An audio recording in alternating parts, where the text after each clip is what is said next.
എന്തായാലും kitchen magic, അതായത് celebrity kitchen മാജിക്കിൻ്റെ വിശേഷങ്ങൾ എന്ന് പറഞ്ഞാൽ ഈ അടുക്കള കൊണ്ട് മാത്രം തീരുന്നില്ല. അടുക്കള വിശേഷങ്ങൾക്കൊപ്പം തന്നെ ഞാൻ അവരുടെ എൻ്റർടൈൻമെൻറ്റ് സോണിലേക്കും പോകുന്നുണ്ട്. അപ്പോൾ അവിടെയും ഒരുപാട് കാഴ്ചകളില്ലേ, അവരുടെ രസകരമായ പല പല അനുഭവങ്ങൾ പങ്കിടുന്നു, അവരുടെ കലാവാസനകളൊക്കെ പുറത്തു വരുന്ന ദൃശ്യങ്ങൾ, ഇത്തരം കാഴ്ചകളും കാണുന്നത് വളരെ രസകരമാണ്. നമ്മൾക്ക് മനസ്സിന് ഭയങ്കരമായിട്ട് സന്തോഷം തോന്നുന്ന കാഴ്ചകൾ, നല്ലൊരു എൻ്റർടൈൻമെൻറ്റാണ്. അപ്പോൾ പാചകം ഒരു എൻ്റർടൈൻമെൻറ്റ് ഷോ ആയി മാറിക്കൊണ്ടിരിക്കുകയാണ്. അപ്പോൾ ആ കാഴ്ചകൾ കാണാം. നീ അവിടെ പാചകം ചെയ്യുന്ന സമയത്ത് മുടിയൊക്കെ അഴിച്ചിട്ടല്ലടി പാചകം ചെയ്തേ? പാചകം ചെയ്യുമ്പോ ആരെങ്കിലും മുടി അഴിച്ചിടും? അല്ല, അതിന് 2 മുടി കിട്ടി. മാഡത്തിന് മുടി കിട്ടി. അതാരെ എന്റെന്നും അല്ല, അപ്പുറം ഹെയർ ഡ്രസ്സർ എന്നിട്ട് ആരെയും ചീവലായിരുന്നു. അവിടെ നിന്ന് പറഞ്ഞു വന്നിട്ട് ചുരുണ്ട മുടിയായിരുന്നു. ആരെയും ചുരുണ്ട മുടി? നമ്മളോട് ആർക്കും ചുരുണ്ട മുടിയില്ല. അവിടെ ചുരുണ്ട മുടിയാ. അപ്പൊ ആരോ പറഞ്ഞു മുടിയാ.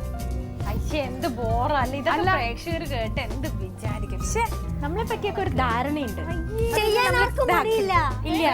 വിചാരണയാണ് എല്ലാവർക്കും ടെൻഷൻ.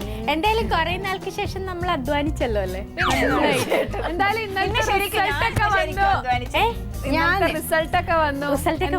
ഞാനൊരു കാര്യം പറയട്ടെ ചേച്ചി, ഇന്നലെ അവരിവിടെ ഇരുന്നിട്ട് കുറെ നമ്മളെ ശപിച്ചില്ല, അങ്ങനെ കരിഞ്ഞു പോട്ടെ, അങ്ങനെ പോട്ടെ, ഇങ്ങനെ പോട്ടെ. പക്ഷെ നമ്മള് ടീമിൽ 2 പേര് ഫസ്റ്റ് അടിച്ചു. അപ്പൊ നമ്മള് അഹങ്കരിക്കണ്ടേ? അഹങ്കരിക്കണോ?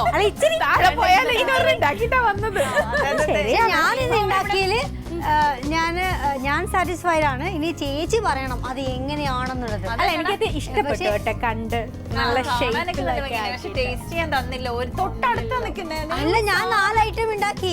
ഒരെണ്ണം 2 പണ്ടം, ഒരു പണ്ടം വെച്ച് 2 ഐറ്റമും.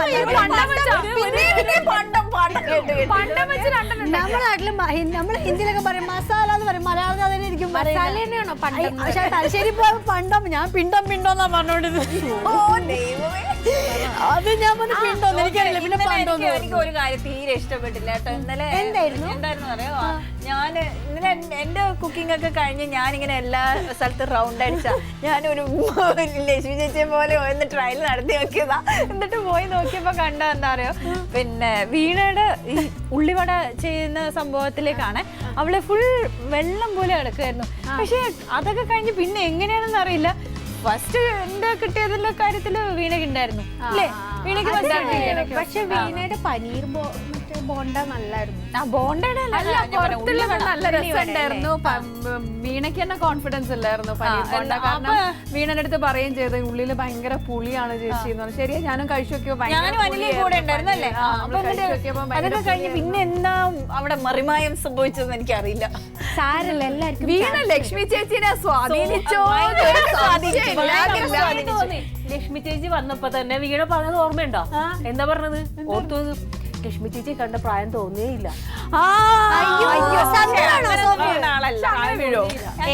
അങ്ങനെ വീഴില്ല, ചേച്ചി ചിരിച്ചങ്ങ് കളയത്തേ ഉള്ളൂ. വീണ വീഴ്ത്തിയതാണോ? ചേച്ചി തെന്നി വീണായിരിക്കും.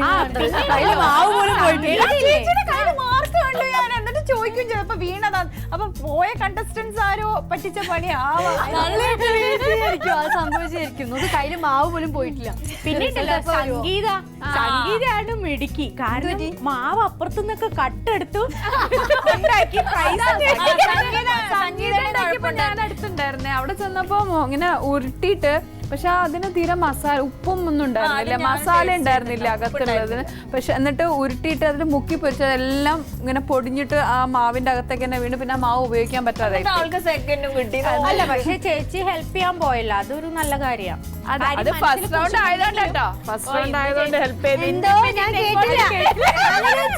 എന്തോ പറഞ്ഞു. എന്താ ചേച്ചി പറഞ്ഞേ?